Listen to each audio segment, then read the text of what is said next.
Welcome to the inaugural edition of the Bad Natives podcast with Charles Onyango-Obbo in Nairobi. With Robert Kabushenga in Kampala. With Adesuwa Giwa-Osagie in Abuja. With Ferial Hafajjee in Johannesburg. You'll all agree that this is the best story, sample. Not just this year, but the last couple of years is the story of the African state. And it takes us back to 2020, just as COVID was at its peak. We had the Ethiopia-Tigray war. We have the Sudan war. We now have the Eastern DRC war, in which the AFC M23 rebels have made considerable advances and basically taken over the whole of the Kivus. But those, particularly when you look at Eastern DRC, that is, the fighting is what the drinkers call it. It's the form of the beer. It's not the beer. Yeah. So the question is, what is the beer? If you could speak to us, Bob, what are we seeing about? What does the Congo tell us about the African state? What are the structural issues we are seeing there? Charles, Congo tells us that the African state, as was inherited at independence from the colonial administration, is going to collapse. And Congo is the best example because all the bad things about Africa and African politics took place in Congo. The worst of political leaders in Africa was Mobutu Sese Seko. So, ineptness, incompetence, deep-seated corruption. I mean, everything negative about public administration was practiced by Mobutu. I mean, to think that in 1975, he gave Don King $10 million for a boxing match, that sort of tells you how that kind of activity has hollowed out the African state. So basically what has happened is that M23 represents a rebellion by the population to say this state is not working and it's not serving us.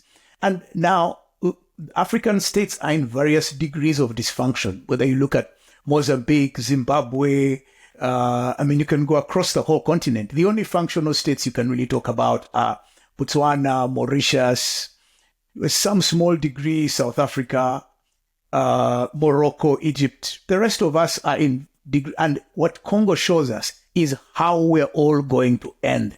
It is going to fail, and it will fail catastrophically the way we see it in Congo. There's nothing unique or local about the situation in Congo.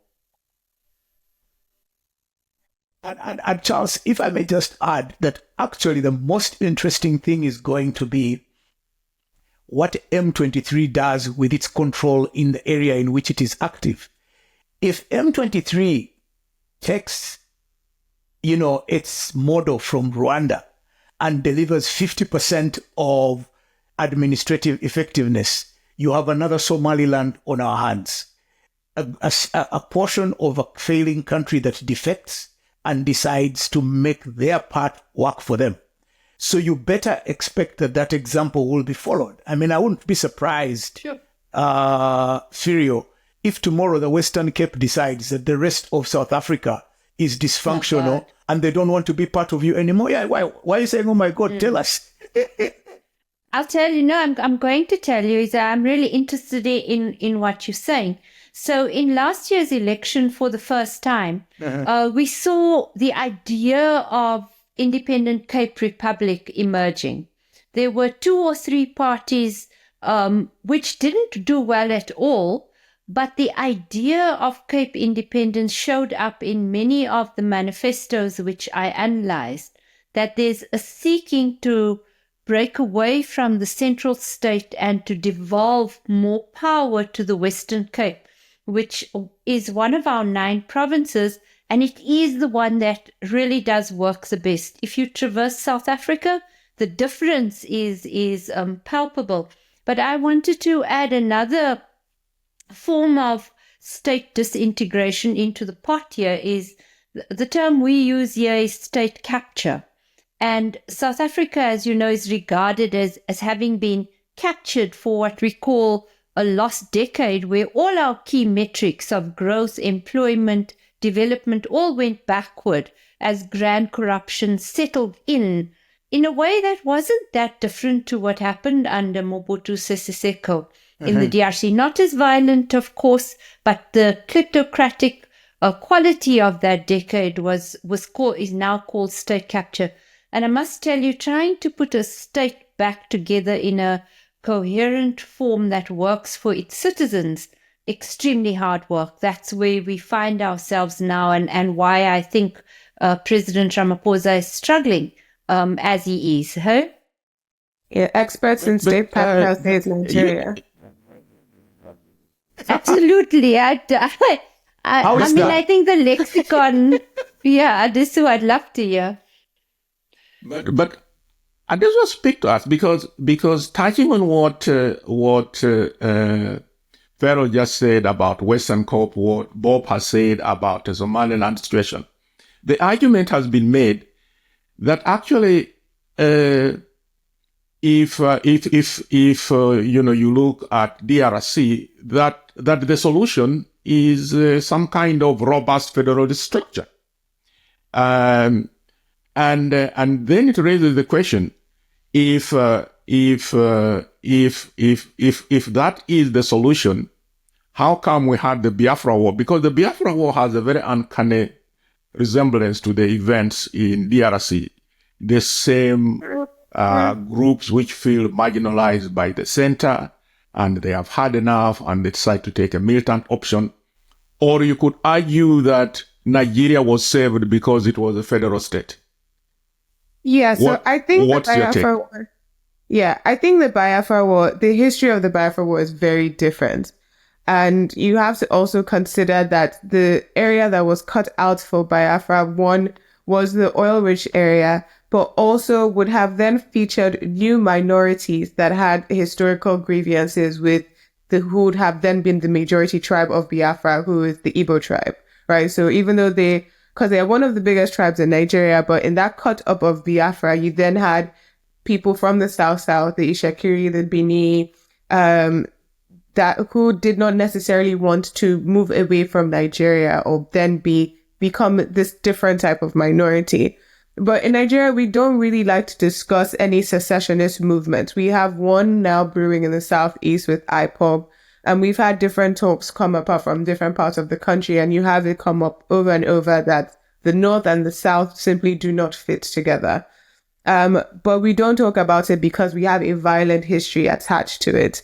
And when I was listening to Bob earlier, like for me, when I look at the DRC, I look at Nigeria, I look at African states and state failure, it's a failure of institution and systems.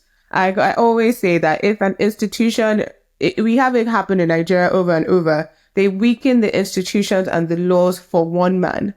And once you do that, it is nearly impossible. And when I say nearly impossible, I believe it's impossible because I haven't seen it happen, where you can then go back and build that institution back up because you have weakened it to accommodate one man. And it happens over and over again in African countries.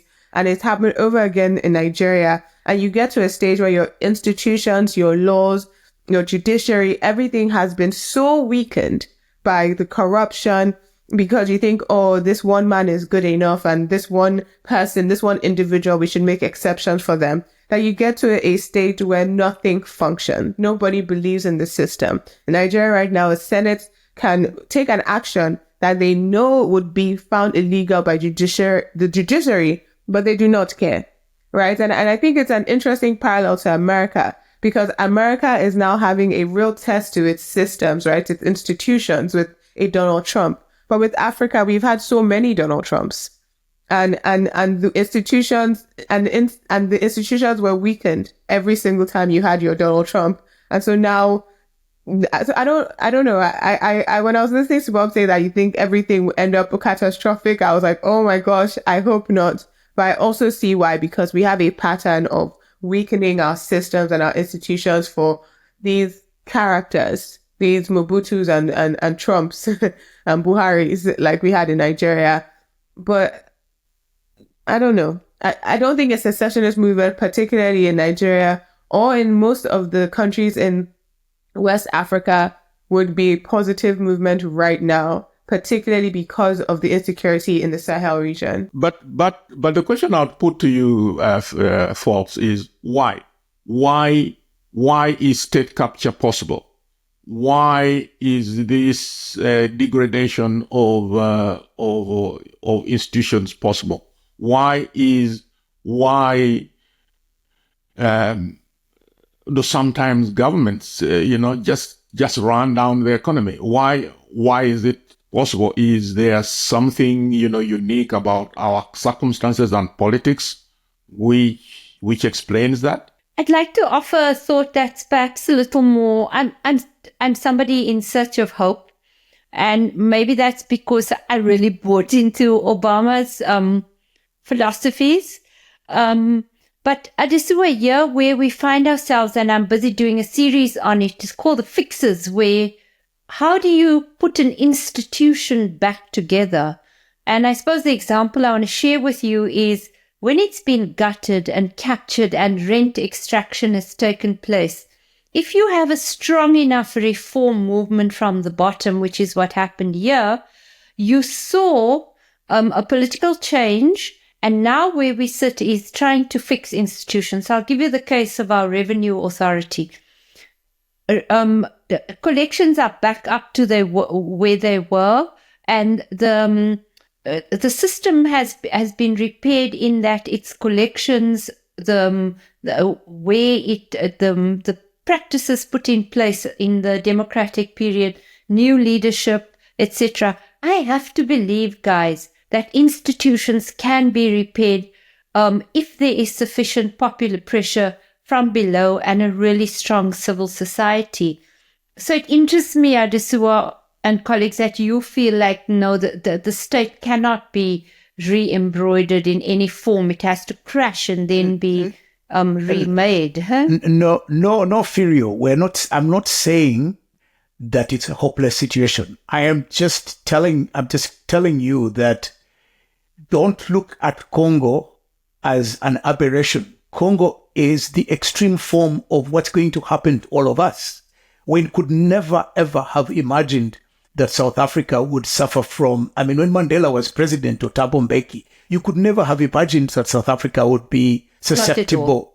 We never thought about it. So all we are saying is, yes, expect that when you do politics the way we are doing them, the Mobutu style, when you allow some form of kleptocracy to seep through, you're going to have an end like the one in Congo. It may vary in degree. So for instance, as Adesuwa says, in Nigeria, you may not have secessionism, but you may have greater demand for greater autonomy, either because the different elites want to have their own trough from where to eat, or some of them may say, we want to run our own affairs better than you guys can run them.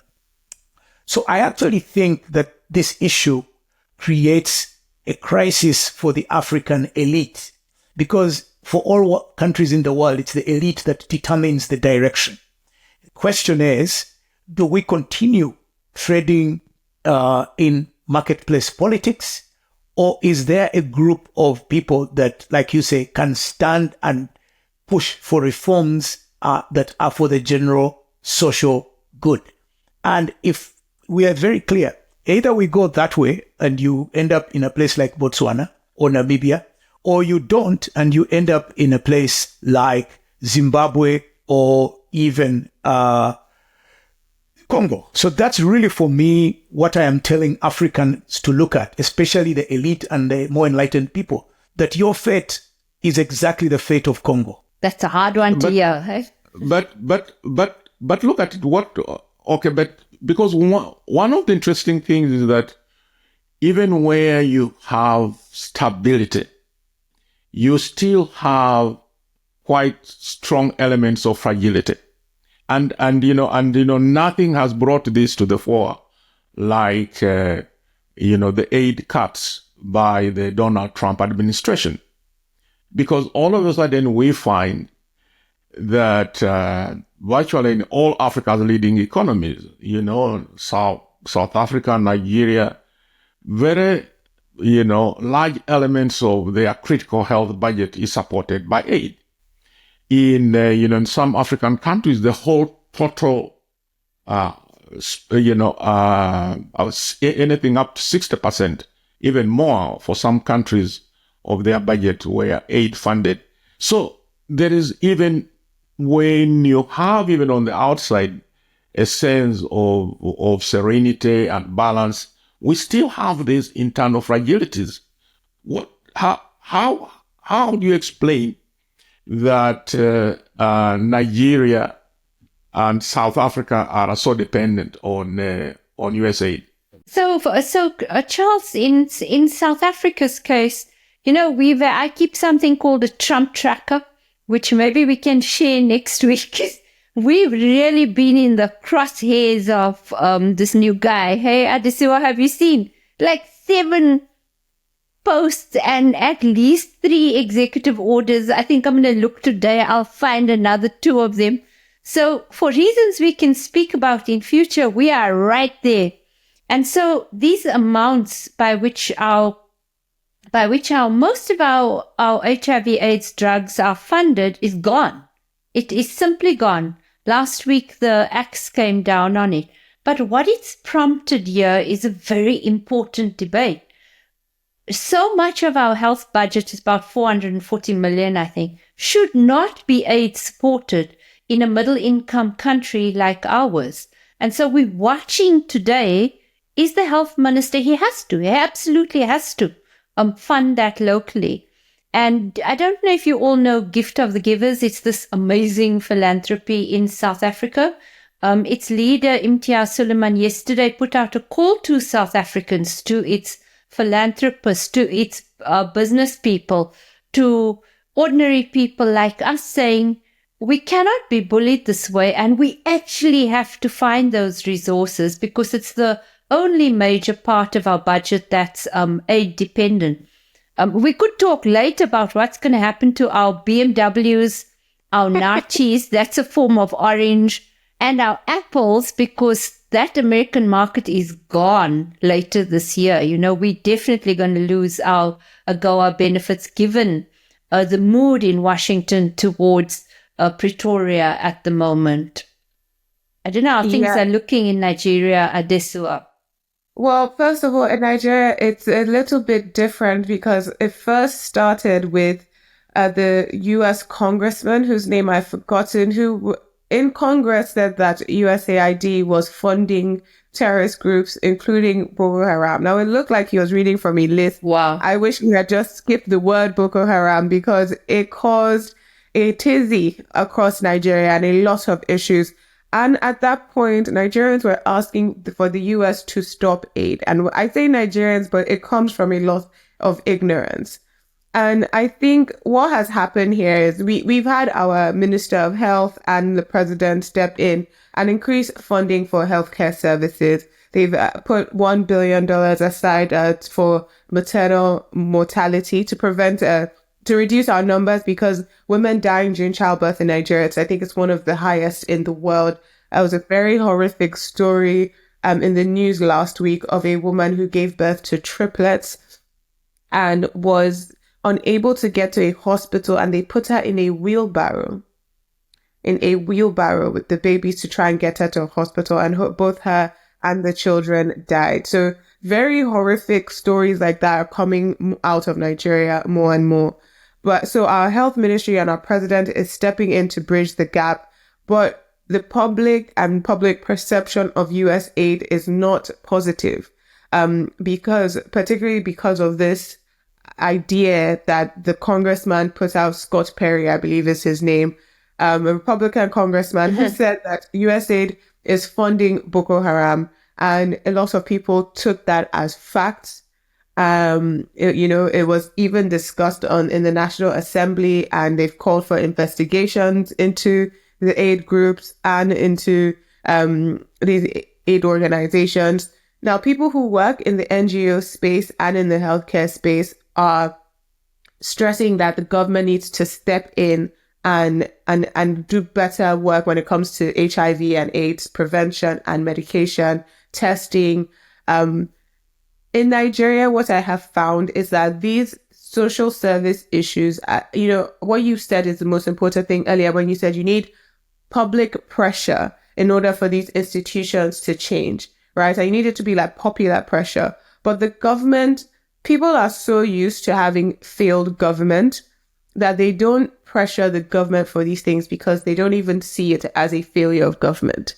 I don't know how to, but if you were to go somewhere and say, oh, the government is supposed to provide you medication, the populace doesn't even see it in that way. And so there is no like push to the government that you need to make sure our healthcare services don't fail because they don't actually have healthcare services and they haven't experienced a working government in so long that they don't see it as the government's role. And so because there's no pressure from people, that's, I guess, what Bob was saying in terms of the role of the elite, the role of the educated in order to pressure the government to do these things. But a lot of people don't see it as the role of government, right? And you can have a legislator go back and share rice during Ramadan and then share rice during Christmas and then say he's working. And that's not your role, but a lot of times people don't have no experience in working government, so they don't know how to pressure for one. Yeah. So it's true that Nigerian people feel like they're their own government. That's a friend of mine once told me, and I was aghast that you provide everything yourself. Huh? Yeah, so like imagine, you build a house, you do your own borehole, because most places there's no pipe water. Sometimes you can tar your own road. The rich man or the big man on the road will tar the road or fix the road, or even put his own street lights. You're providing your own electricity. You're buying inverters, whether it's solar or not. You're buying your own generator. And so if you're ill, you go to private hospital. If you're too ill, you fly out of the country if you can afford it. And so there is no experience of governance. And you then have and that's the urban experience. The rural experience is a total collapse of the local government. And so that is also why you have terror groups spreading so easily, because they take the role of the government. And it's a recruiting tool, because now the terror groups can provide you with healthcare, with security, even if it's from other terror groups. Because you have so many different like sex and banditry and kidnapping. We have a kidnapping industry, right?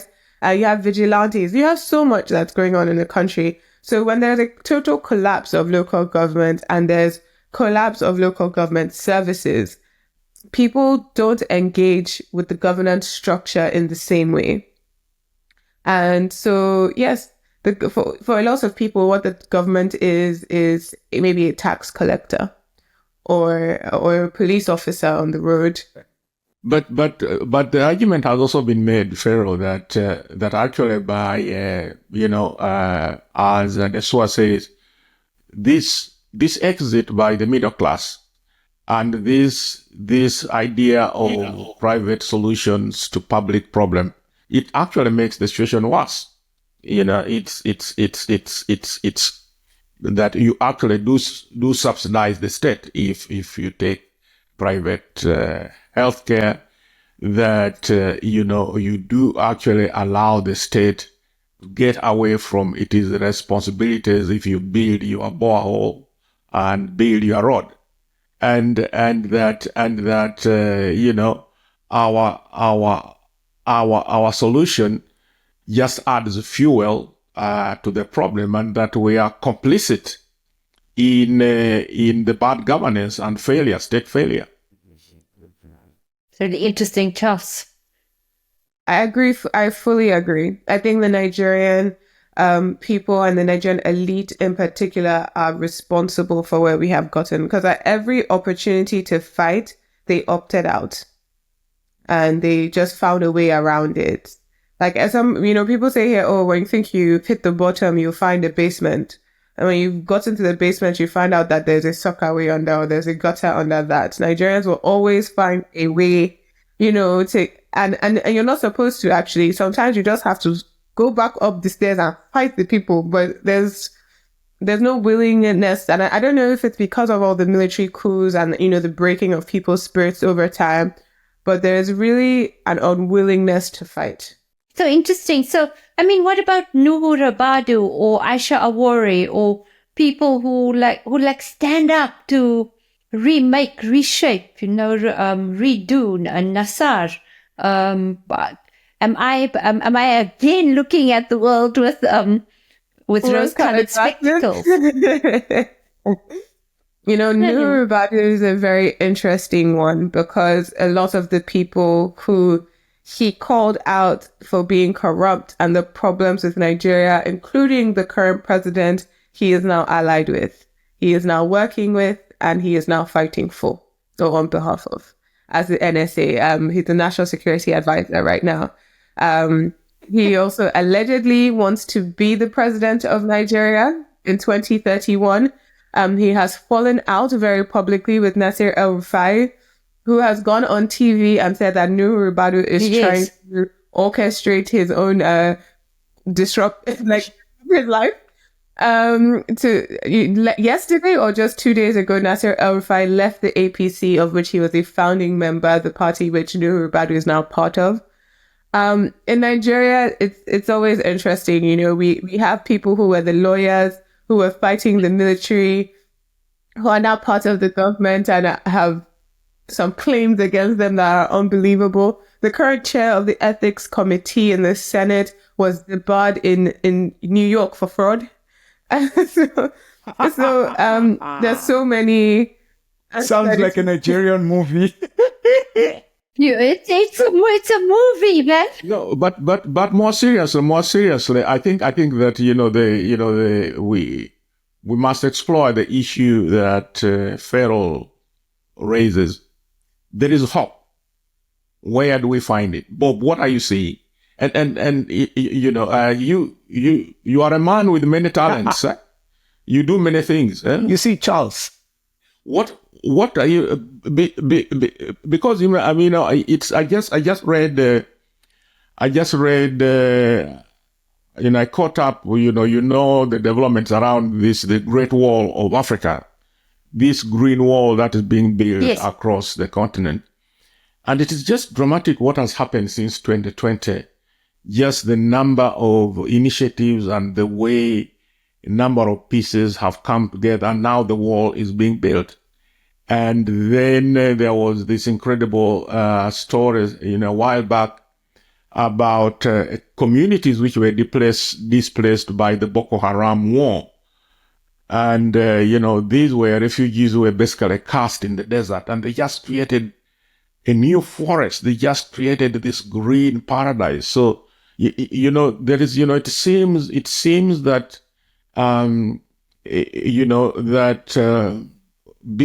along with the crisis, we just have these pockets of resilience, of innovation and creativity. Bob, enormous. What are you seeing?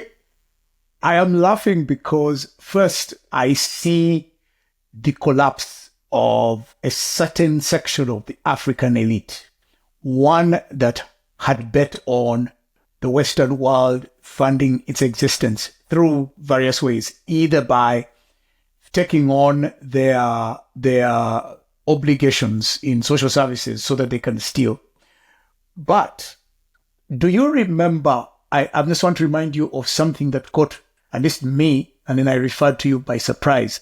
There was this quiet meeting of leaders that was organized by Paul Kagame in Rwanda.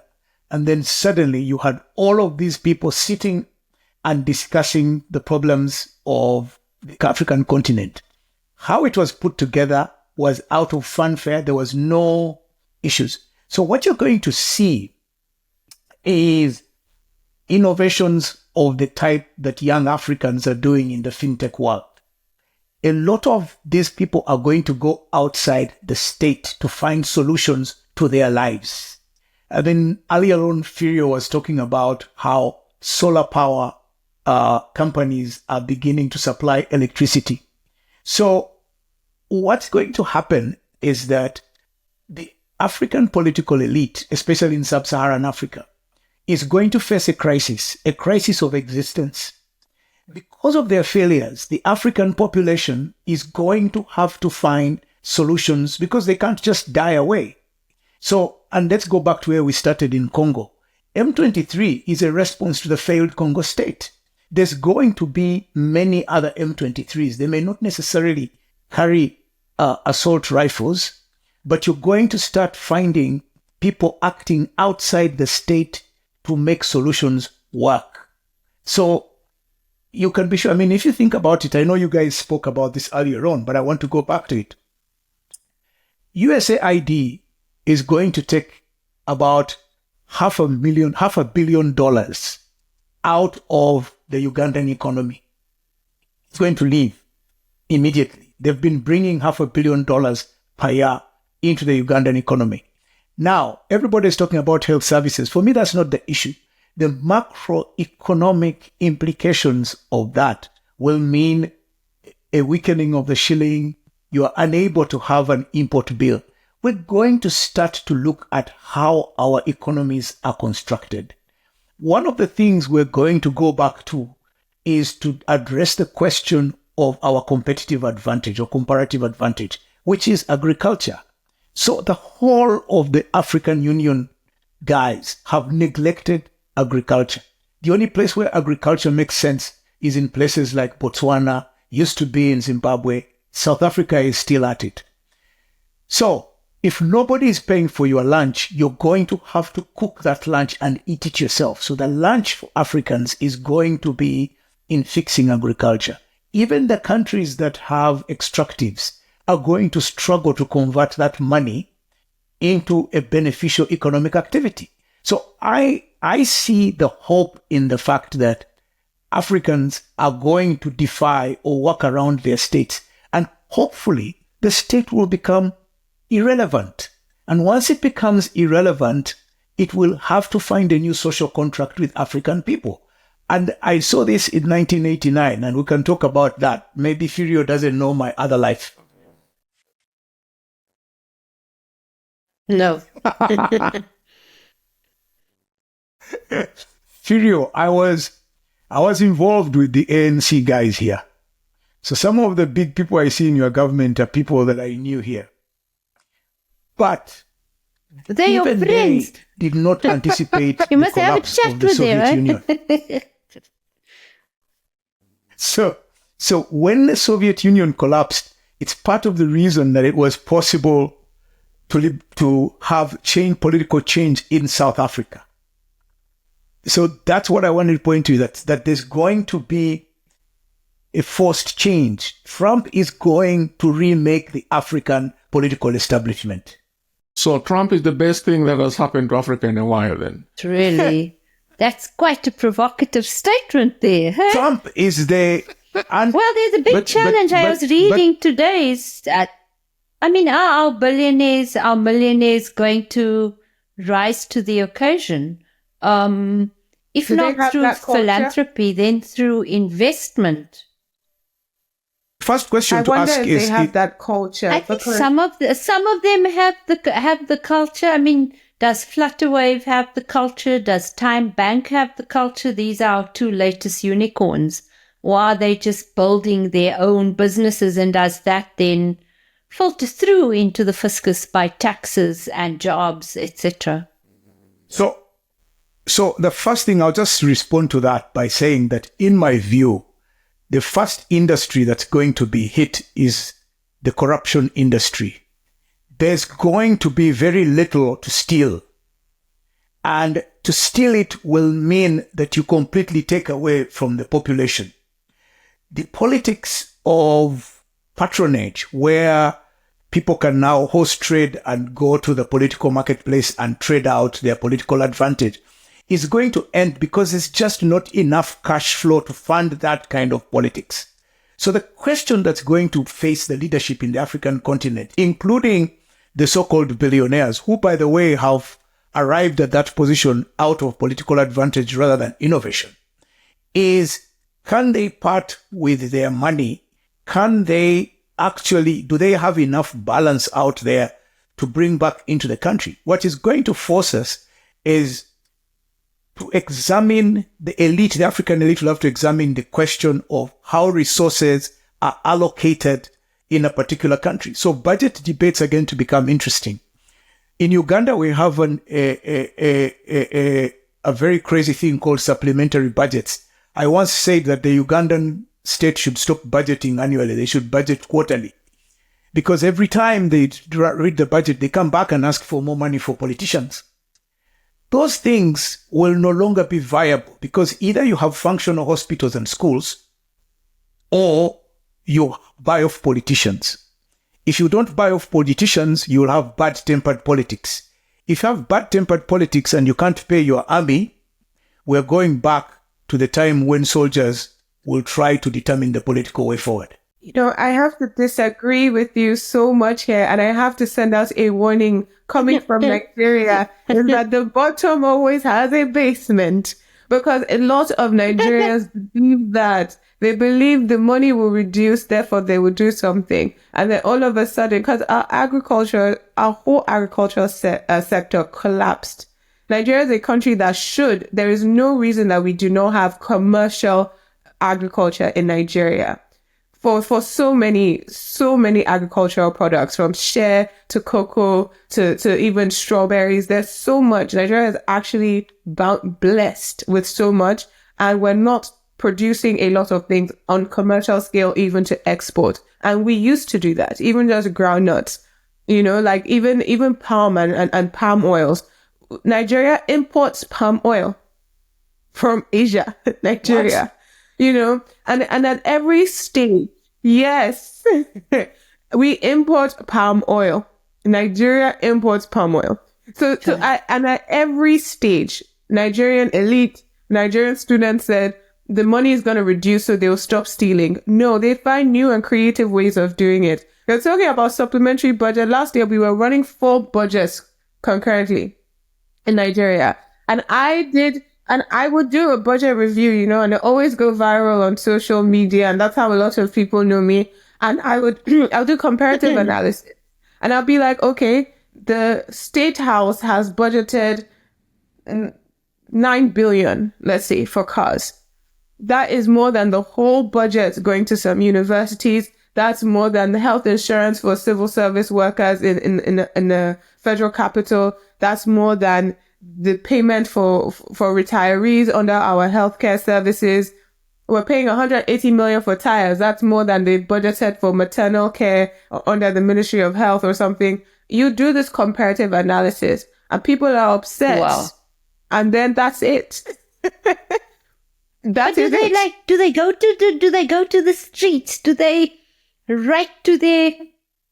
So we have something in Nigeria called paid protesting. And it has shifted the way people understand how protests work as a function of democracy and as a function of ensuring your heard in society.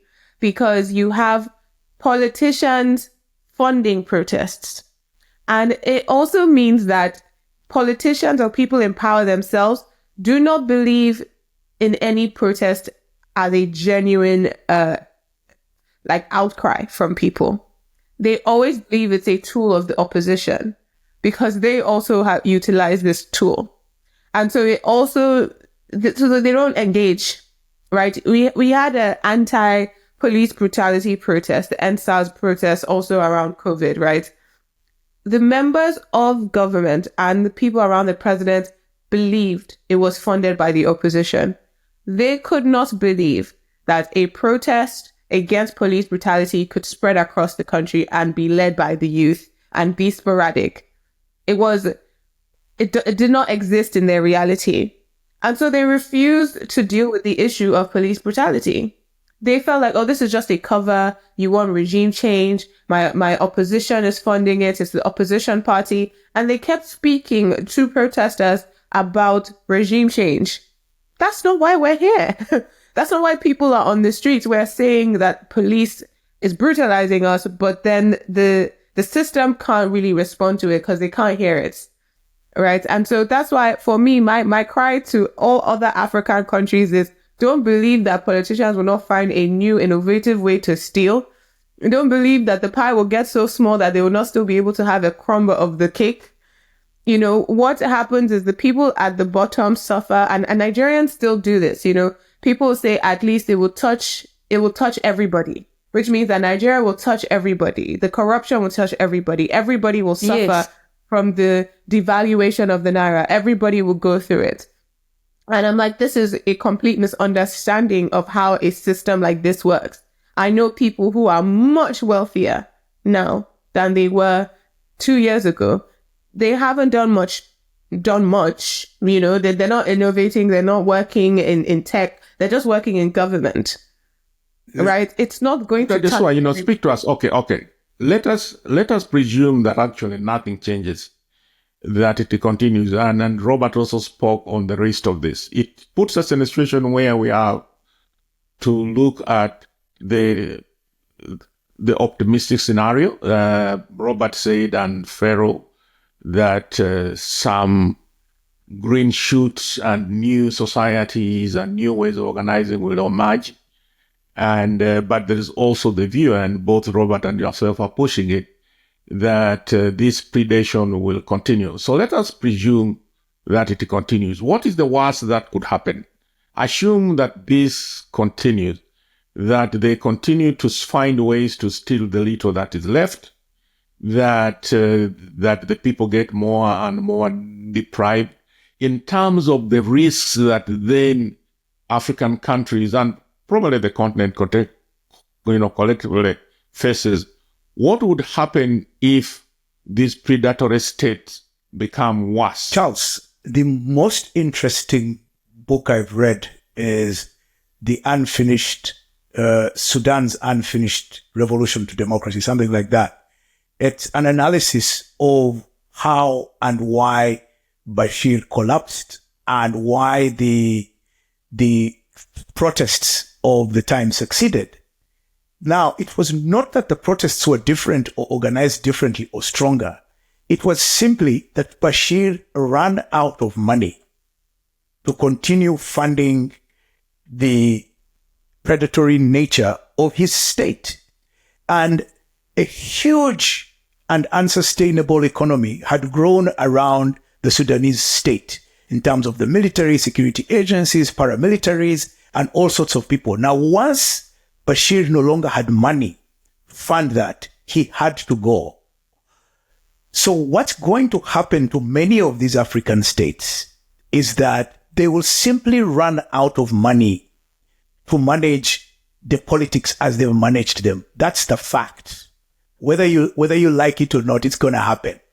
So the question, I guess, that we need to deal with is, how does the reform-minded section of the elite prepare to take advantage of such a situation? One of the starting things is what we are doing on this Bad Natives podcast. It's the type of conversations that you allow to happen that influence the thought process so that people don't become despondent. They know that at a certain point, this thing could happen. If it happens, how do you step in? The greatest tragedy of the Sudan protests was that they were completely unprepared for the political responsibilities of having removed Bashir. A friend of mine recently said, we need to distinguish between activism and politics. Activism is idealistic. Politics is practical. You've got to depend on activism to drive a cause, but you've got to have the political skills to deal with the set of circumstances that arise. The military is not going to go away. And so that's what I would say. May I share a small story? I won't take long, about Johannesburg. So I don't know if you guys know what's been happening here, but a city that really was at the heart of the country's economy and well known across the continent has fallen into severe disrepair. Potholes everywhere, traffic lights that don't work, homeless people in a real state of extreme vulnerability. And that's because of local state capture.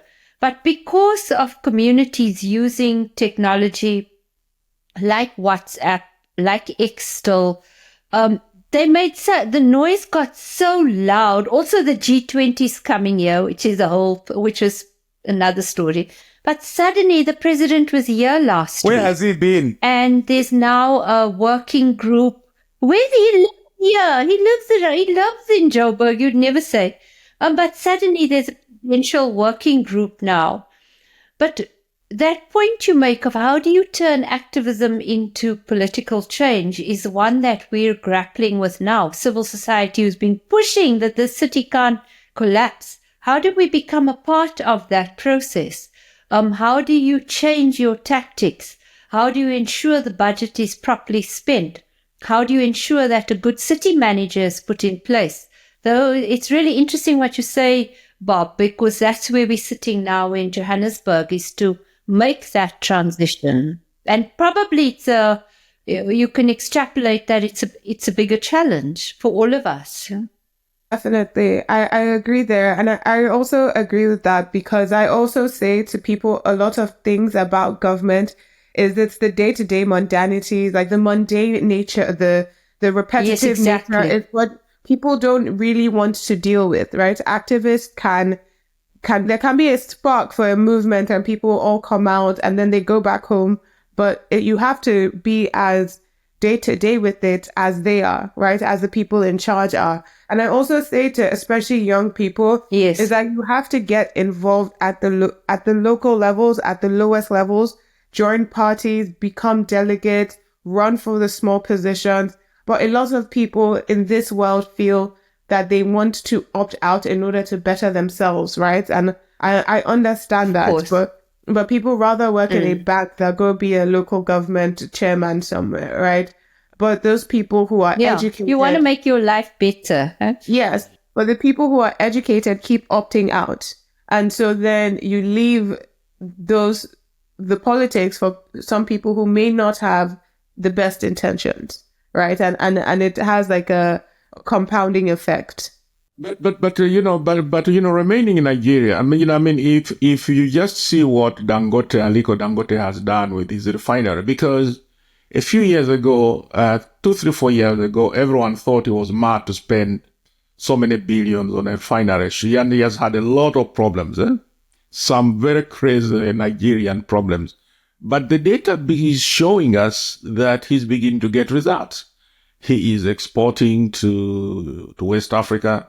There was briefly he was able to bring the prices down of the pump prices for a week. Do things like that give us hope? Yeah, Charles, they do. And actually, I hate to say this. Oh, okay, go on. Sorry, Giwa, go on.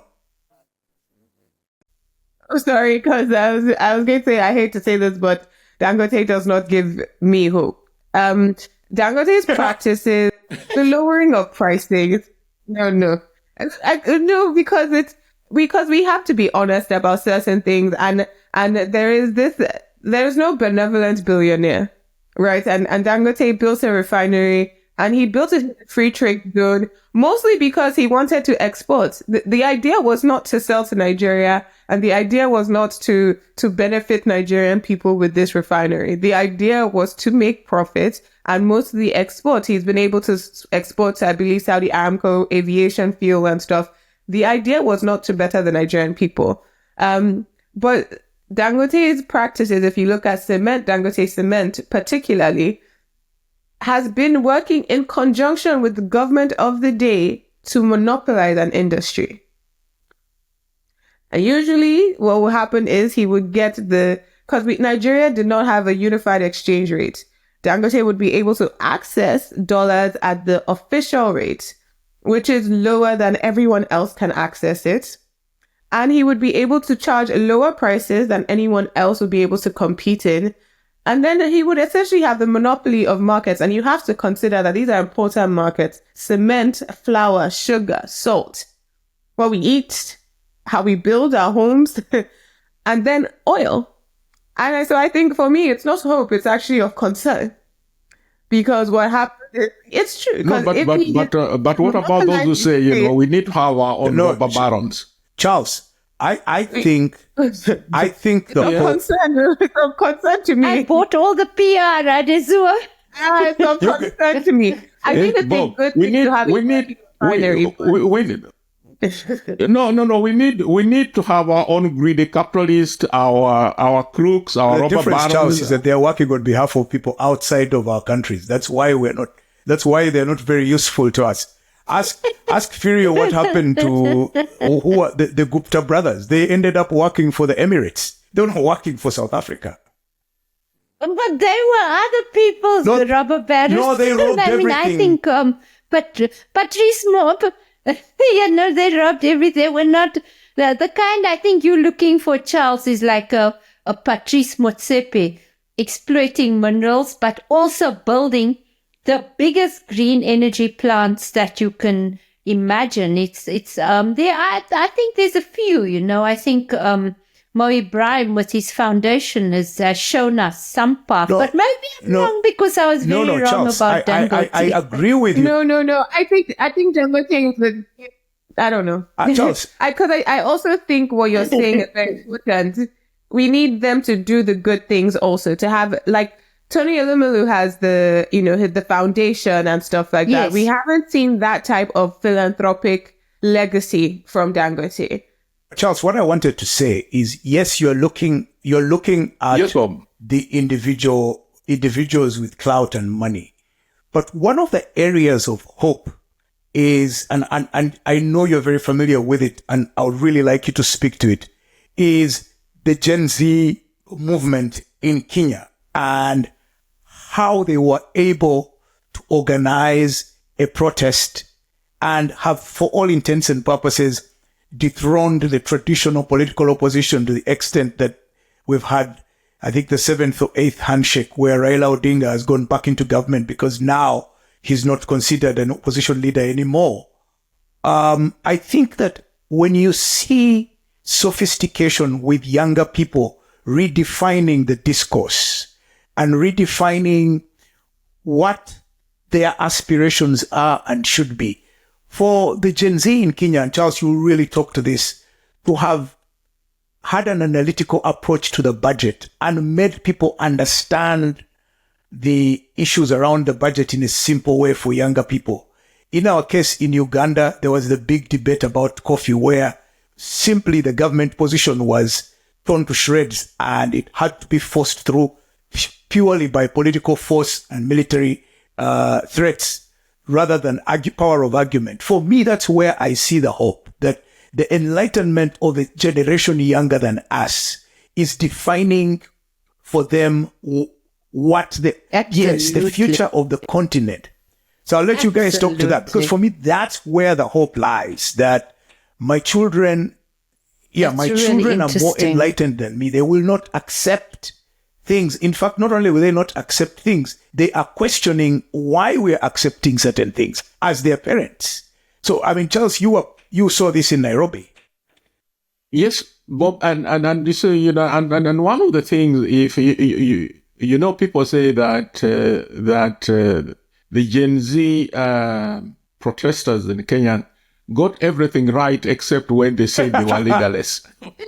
They could be alive to be tribeless and everything, but when they said leaderless, their revolution died because the old political class rallied, say, what do you mean? We are there, how can you say this is a vacuum? But some of the, some of the data that's coming out of Kenya is really very, because there has been a study of young people here, and they were looking over a time frame of is it a few years, 5-6 years, and they asked how many of them now feel the responsibility to look and contribute to the family's upkeep, and that figure has gone up by like 200%. So if you were, a 22 or 23-year-old, maybe in 2010 or something, you got your money and you went and partied and came home and suffered a hangover, and you slept in your parents' home. There was, no other responsibility really. But what happens is that today, a young person in the same group would have to find him or herself contributing to the rent, will have to find themselves contributing to buying the groceries and paying the fees for one of their siblings. So it is this structural crisis that really pushed these young people against the wall. So the credit to them is that, yes, unlike what we've seen for a while, they were then able to respond to it in this very special way. And Kenya also has this.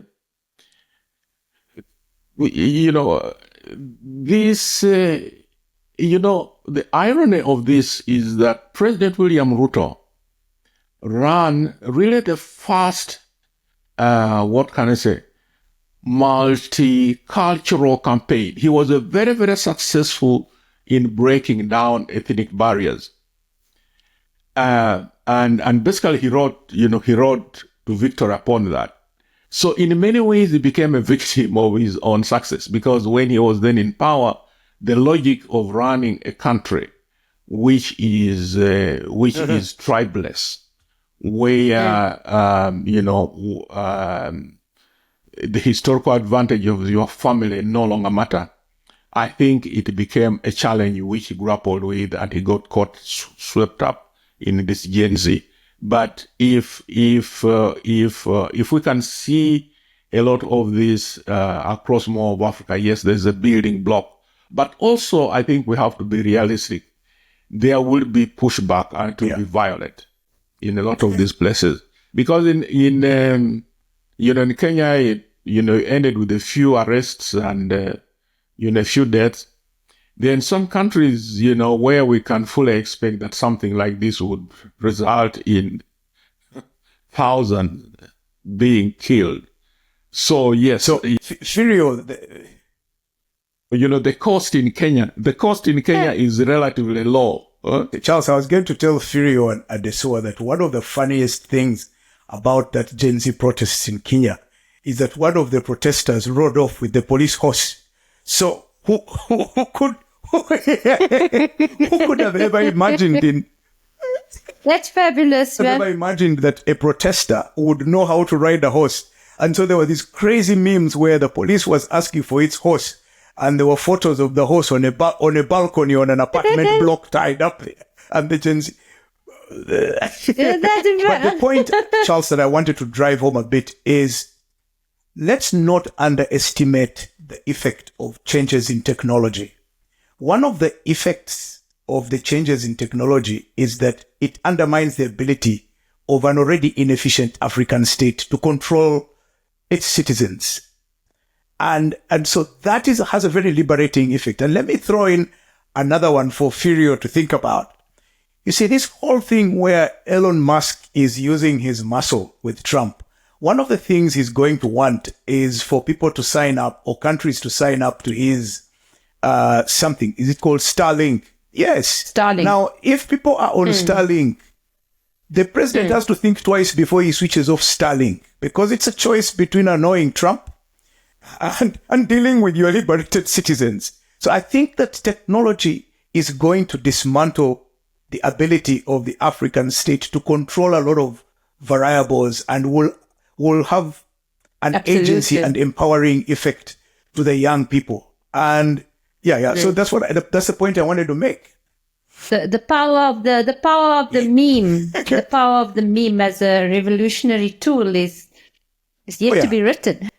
I mean, let's not forget that a lot of the guerrilla, very scary tool. So, comrades, I have to start going. Yeah. But let us be just as we segue towards at the end of this, that from what is saying, that there are really a lot of internal issues, and there are two of them which I would want Adesuwa and Ferial to speak to, and this has got to do with inequality, and how does that function? How does that play out? In our countries, really, and for our abilities as societies to be viable There is a story. I know that Pharaoh, you are very fascinated with this.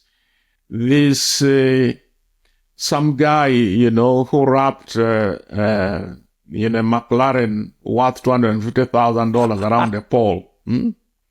Yes. And was dancing in that the was club the 2 hours meme later. of And it's not the first one. Every 2 weeks, you see some guy in South Africa has crashed a Ferrari, has crashed. I saw some guy driving around in Lamborghini. But I think the important thing is just what they say about the inequalities. Just how are you able to have these societies where some people live like that and others barely get along?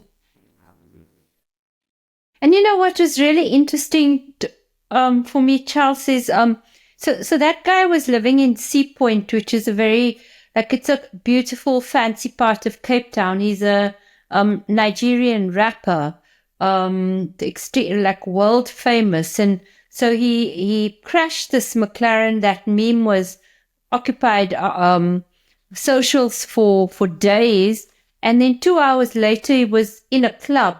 But that's the quality of that absolute elite life in Cape Town, and I guess in other capitals across our continent, where the wealth is absolutely jaw-dropping, and it exists maybe in Cape Town 15 to 20 minutes away from the ganglands and extreme poverty.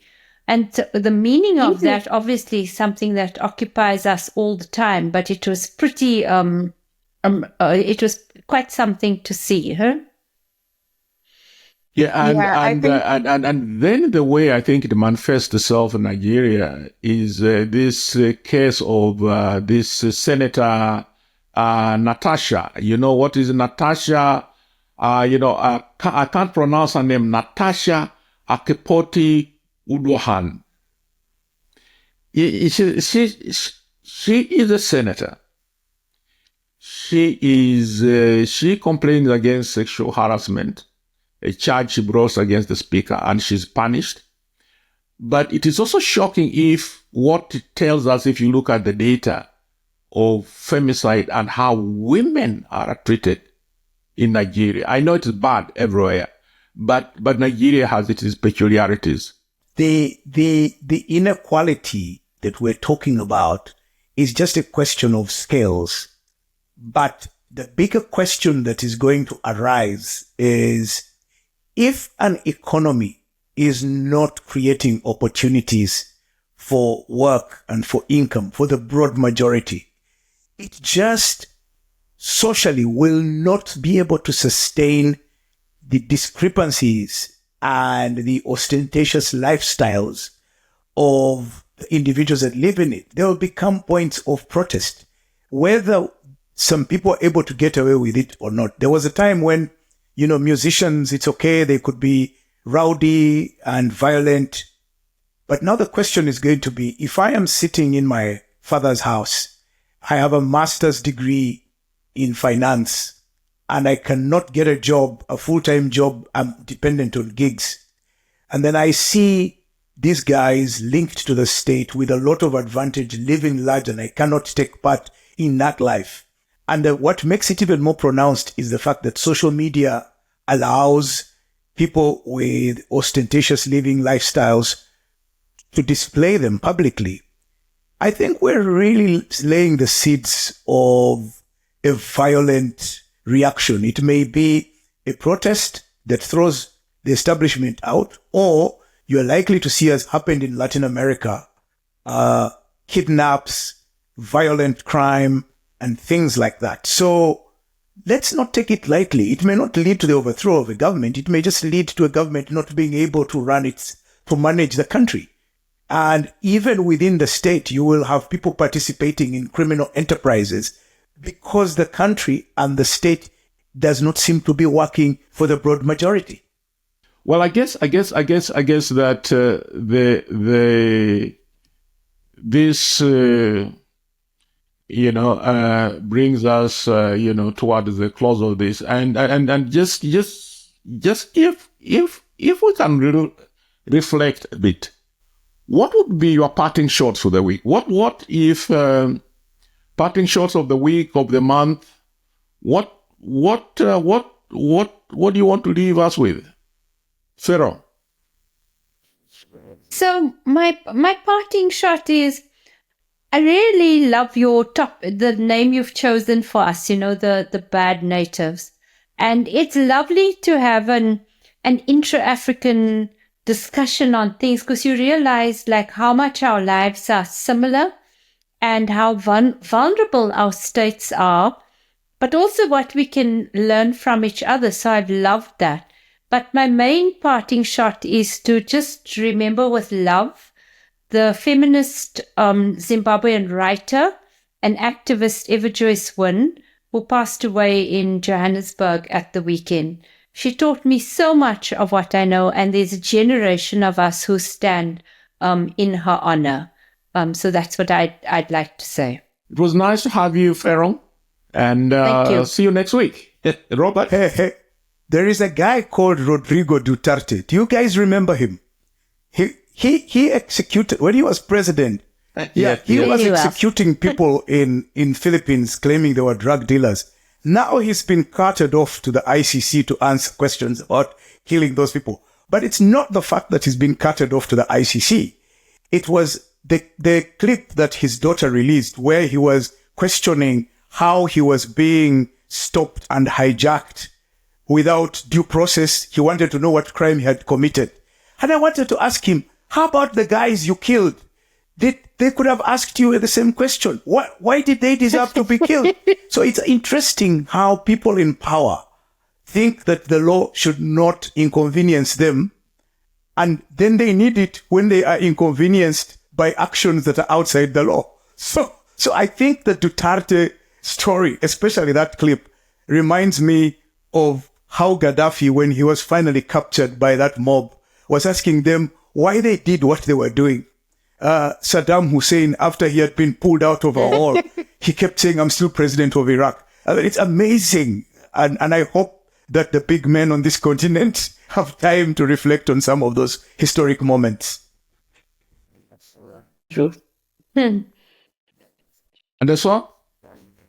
Well, my party shot, my internet has been going in and out, this is the Nigerian state.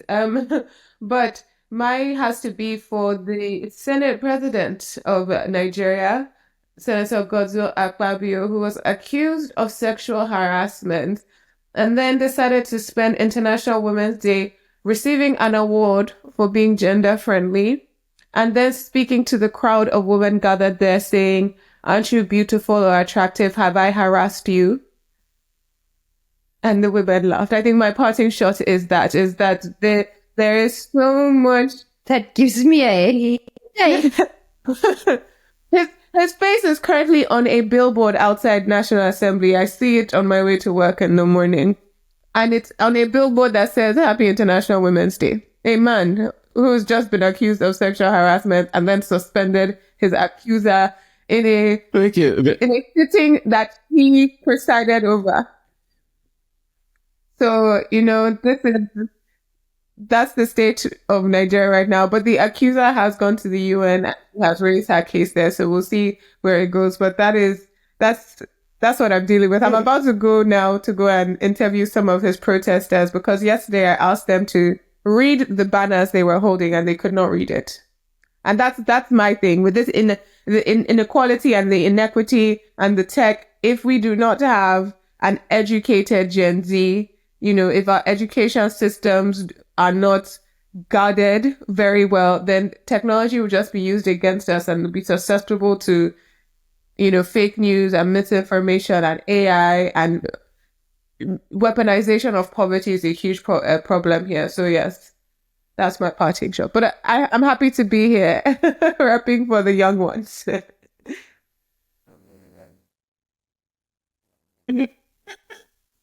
My parting shot has to be from Nigeria, and it's from the same case of the senator, because it got me reading. I was reading this long write up on femicide in Nigeria, And it said that according to Nigeria's criminal code, and and this is shocking, the crimes against women are misdemeanors, but the one against men are felonies. So it's just I couldn't imagine that a country like Nigeria has that. But on a happier note, and Pharaoh, you have to I'll get back to you on this. I discovered there was this buzz about a Lesotho musician called Sanere. He is apparently the big deal in Southern Africa now. And I listen to him, and he does this incredible combination of Basotho kind of traditional music and hip hop. And it was so delightful. It's so delightful to listen to him, because I just didn't think that kind of music could still be made anymore. So, Southern Africa it never disappoints. No. It's good. Great.